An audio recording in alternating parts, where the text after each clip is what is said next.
Hey folks, this is Corey Kupfer here with another Authentic Business Video RIA edition, number 4 in our series of top 10 tips for wirehouse teams and other teams at banks and trust companies, etc., on the best way to prepare themselves to be able to leave, not only right now, but even if it's 20 years from now, and for firms that might be onboarding those wirehouse and other advisors. So, we've talked about contracts, we've talked about confidential information, we've talked about a few things in the other in the prior videos. This one is about something called the duty of loyalty.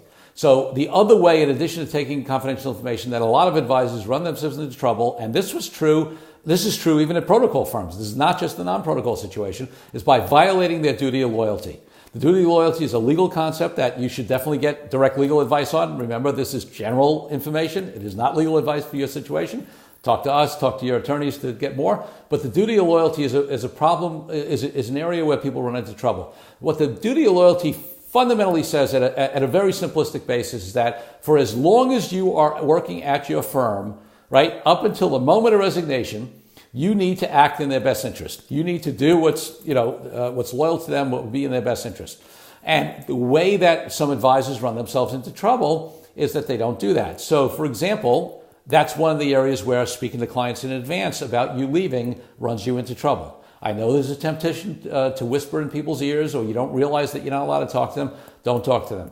And if you think they're going to be upset with you because you didn't talk to them in advance, how upset will they be with you when they get called in as a witness in a litigation when you're a firm or a FINRA arbitration when the firm has sued you because you have breached your duty of loyalty? So it's much better to apologize to them after the fact. Tell them the reason you couldn't talk to them was because of legal issues, and you never wanted to, embroil them in any issue. For the few clients that have an issue that you didn't tell them in advance, so that's one way that people run into trouble. Another way people run into trouble, for example, is by holding off on prospects that you would have brought into the firm because you know you're going to leave. So you don't want to do that either. The bottom line is you have this duty to act in the best interest of your employer for as long as you're there. And we can advise you, and other attorneys who do this can advise you on the details of that. But that's the next tip on how not to run yourself into trouble and to how to get out clean when you are going to make a transition out of a wirehouse, bank, trust company, etc. So I hope that's useful. Take a look at the other videos that we've put up as well. Reach out to us at kupferlaw.com or 646-751-8016 if we can be of help at any time.